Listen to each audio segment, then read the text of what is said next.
안녕하세요. 김태훈 목사입니다. 빵집 목사의 뚜벅뚜벅 메시지. 오늘은 마태복음 묵상 81번째. 왜 이단에 빠지는 것일까? 왜 이단에 빠지는 것일까? 마태복음 24장 15절에서 28절의 말씀 가지고 오늘도 뚜벅뚜벅 메시지 시작하겠습니다. 우리는 지금 이렇게 생각해야 합니다. 지금 우리 주변에 소위 말하는 그 이단이라는 그 거짓 그리스도, 거짓 선지자들이 아주 많이 생기고 있습니다. 성경에 보면 이것은 이상하게 생각하면 안 되고 성경 말씀 그대로 이루어졌다라고 생각을 해야 됩니다. 이미 예수님이 그렇게 될 것이라고 오늘 본문에 보면 선언하고 계십니다. 이상한 일이 아니고 마지막 때에 그런 것이 아주 심하게 될 것이라고 하셨습니다. 지금은 세상이 어떻게 되느냐 한번 생각해 보시면 메시아 홍수 시대라고 생각이 듭니다. 내가 재림한 예수라고 말하는 사람들이 얼마나 많은지 대혼란의 메시아 범람의 시대 이렇게 말할 수 있겠습니다. 신문을 보시는 분들은 아실 거예요. 한국의 5대 신문이라는 그런 신문 잡지의 광고를 보시면 이 전면 광고에 벌써 1년 내내 거의 매일같이 선전하고 있는 광고문이 대부분 이단 종파들의 내용이라는 것입니다. 그 경비를 한번 생각해 보십시오. 어마어마하겠죠. 지금 우리나라는 이단이 가장 번성하는 국가다 이렇게 말할 수 있겠습니다. 그렇습니다. 이단이 가장 번성하는 국가 바로 우리나라. 그래서 별사람이 내가 예수 그리스도라고 내가 그리스도라고 나서는 사람들이 많다는 것입니다.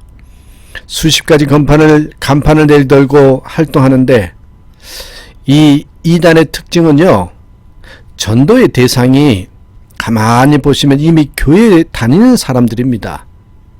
참 이런 혼돈의 시대에 살고 있고 우리가 분별의 더 중요성을 깨닫는 그런 시대에 살고 있다는 것을 다시 한번 오늘 말씀을 보면서 점검하시고 내 신앙을 확고히 하는 그런 시간이 되셨으면 좋겠어요. 자, 그러면 본론으로 들어가서 왜 이단에 빠지고 견디지 못하고 도망가는가? 그것에 대해서 보겠습니다. 왜 이단에 빠지고 견디지 못하고 도망가는가? 첫째요. 메시아를 기다리는 이유가 성경과 다르기 때문입니다. 메시아를 기다리는 이유가 있는데 그게 성경 말씀과 일치하지가 않아요.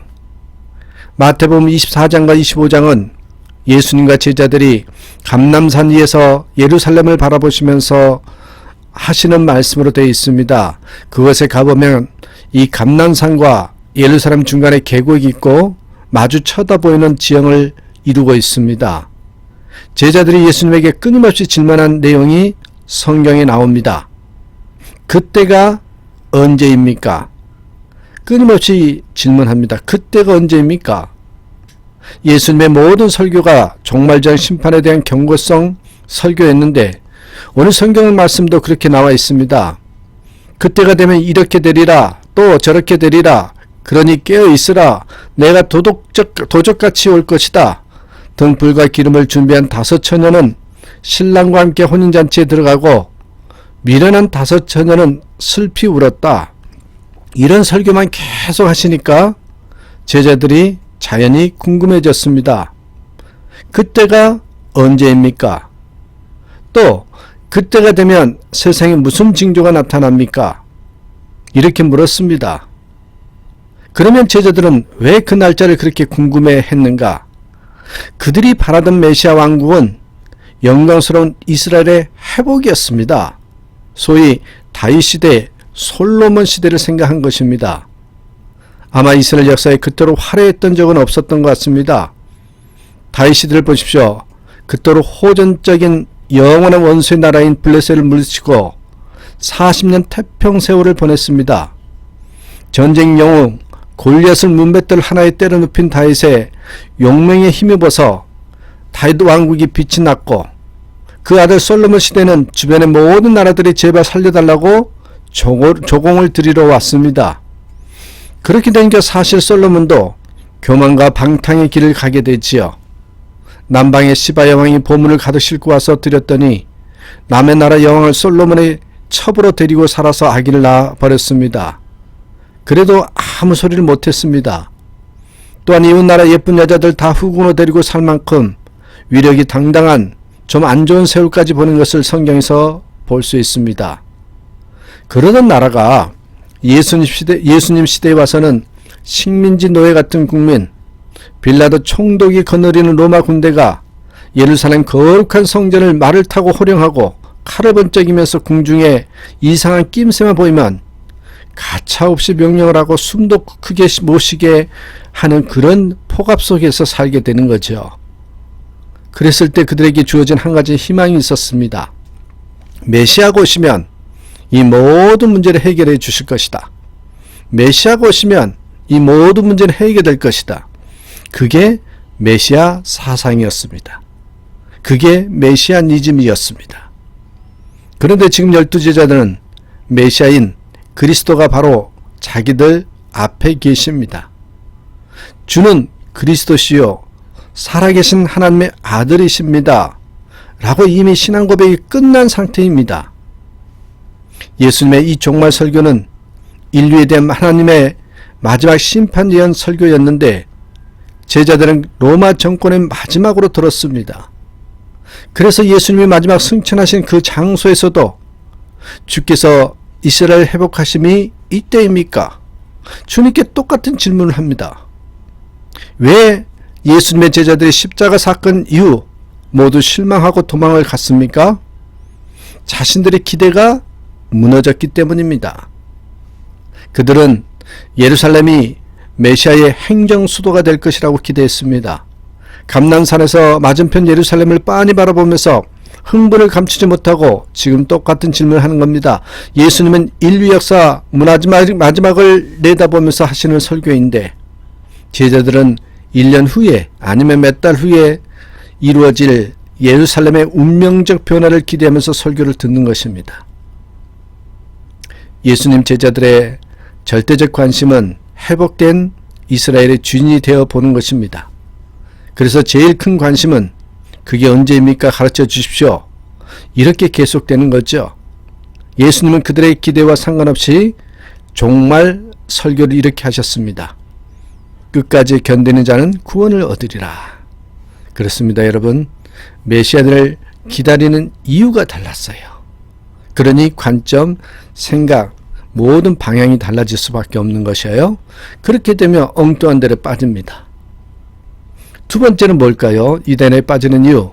바로 메시아니즘에 빠져 있기 때문입니다. 자, 23절부터 25절까지 보시면 그때에 사람들이 너에게 말하되 보라 그리스도가 여기 있다 혹은 저기 있다 하여 그렇게 해도 믿지 말라. 거짓 그리스도들과 거짓 선지자들이 일어나 큰 표적과 기사를 보여 할 수만 있으면 택하신 자들도 미혹하리라. 보라 내가 너에게 미리 말하였노라. 그러면 사람들이 너에게 말하되 보라 그리스도가 광야에 있다 하여도 나가지 말고 보라 골방에 있다 하여도 믿지 말라. 이렇게 경고를 했습니다. 또한 성경 말씀에 전쟁에 대한 이야기를 예수님이 말씀하셨지 않습니까?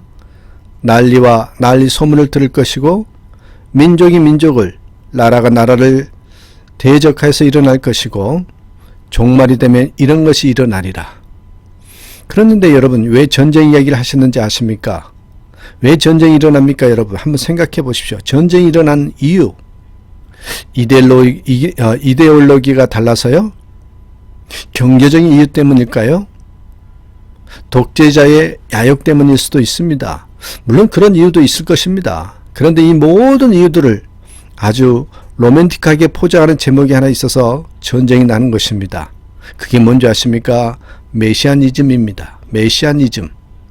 예수님이 인류 구원을 위해서 세상에 오셔서 인류 구원을 선포하셨지 않습니까? 그래서 그것을 본떠서 악용을 해서 메시아니즘을 들고 나와서 전쟁을 하는 것입니다. 여러분 김일성도 메시아니즘을 들고 나왔어요. 6.25 전쟁을 일으킬 때 남조선 인민의 해방을 위하여 그 백성을 내가 구원해야 된다고. 여러분 얼마나 로맨틱합니까? 모두 다 그렇게 합니다. 부시 대통령도 이라크를 전쟁을 했을 때 쿠웨이트의 자유를 위하여 여러분, 이런 게 메시아니즘입니다. 메시아니즘이 없는 전쟁이 없습니다. 십자군 전쟁도 성지보호라는 그런 메시아니즘에 생겼고, 하다못해 여러분 히틀러 군대 이 하켄크로이츠 마크도 갈고리 십자가입니다. 히틀러가 공식 선언했잖아요. 나는 종교개혁자 마틴 루터의 후예다. 하나님의 이름으로 전쟁했습니다. 그래서 교황이 협조했지 않습니까?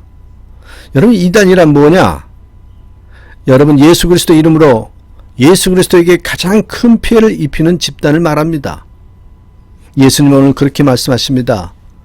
그러면 이러한 적그리스도 상황은 언제까지 계속될 것인가? 예수님 재림하실 때까지입니다.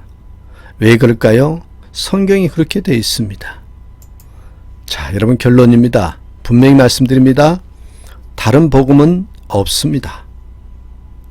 갈라디아서 1장 6절, 그리스도의 은혜로 너희를 부르신 이를 이같이 속히 떠나 다른 복음을 따르는 것을 내가 이상하게 여기노라. 다른 복음을 전한 사람들이 있는 것입니다. 이 다른 복음은 또 하나의 복음을 말하는 것이 아닙니다. 여러분, 이 다른 복음은 왜곡된 복음, 그릇된 복음, 변질된 복음을 말하는 것입니다. 갈라디아 교회에 있었던 당시 왜곡된 복음은 무엇이었겠습니까? 갈라디아서 2장 16절에 보면 예수님을 나의 구주로 믿는 믿음으로만 구원을 받는 것이 아니라 율법에서 말하는 할례를 행하여만 구원을 받을 수 있다고 가르치는 플러스가 된 복음입니다. 왜곡된, 변질된 복음을 말한 것이죠. 오늘날 이단들도 마찬가지입니다. 예수님의 십자가는 족한데요, 예수 십자가로는 부족하다는 것입니다. 그래서 이단의 교주들은 다른 복음을 말합니다. 십자가 구원의 불완전성을 늘 주장합니다. 대부분 이단들이 써먹는 것을 보시면 삼시대론 구원입니다. 삼시, 시대를요, 구약, 신약, 계시, 그렇게 삼시대로 구분해서 구약의 예언은 예수님에게서 이루어졌고, 신약의 예언은 계시를 푸는 주인공인 자신에게서 이루어졌다는 것이죠. 그래서 통일교에서는 성약시대, 정명석은 섭리시대, 신천지는 계시시대라고 말한다는 것입니다.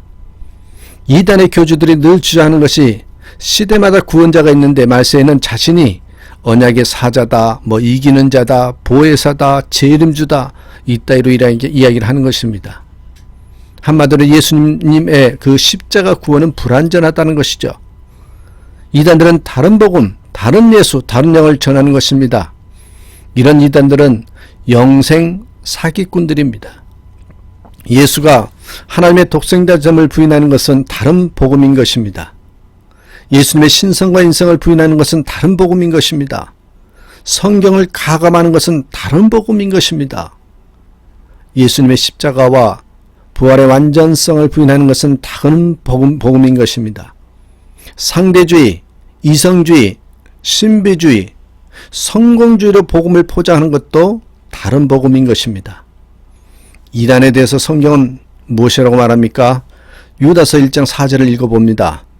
이는 가만히 들어온 사람 맺이 있음이라 그들은 옛적부터 이 판결을 받기로 미리 기록된 자니 경건하지 아니하여 우리 하나님의 은혜를 도리어 방탕한 것으로 바꾸고 홀로 하나이신 주제 곧 우리 주 예수 그리스도를 부인하는 자느니라.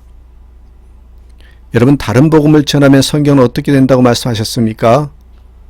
갈라디아서 1장 8절에 보니까 천사라도 다른 복음을 전하면 저주를 받는다.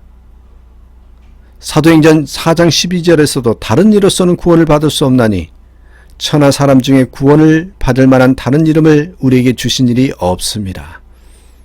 성경은 명백하게 말씀하고 있습니다. 오직 예수 그리스도를 믿음으로 구원을 받는다는 것은 어떠한 일이 있어도 다른 복음이 전해져서는 안 됩니다. 잊지 마십시오. 우리가 왜 자꾸 이단에 빠지느냐? 다른 게 아닙니다. 이 메시아를 기다리는 이유가 성경과 다르기 때문에 그렇습니다. 메시아니즘에 빠져 있기 때문에 그렇습니다. 사랑하는 여러분, 오직 예수 그리스도만이 참된 복음이요 그 외에는 다 변질된 왜곡된 그릇된 복음이라는 거 잊지 마시고 요 이단에 빠지지 않는 다시 한번 말씀으로 굳건히 무장되고 분별하는 지혜를 갖는 저와 여러분 되시기를 주님의 이름으로 축복합니다. 오늘도 고백하며 나갑시다. 나는 예수님 때문에 행복합니다. 나는 예수님 안에 있어서 평안합니다. 이렇게 고백하는 하루의 삶이 되기를 간절히 축복합니다. 감사합니다.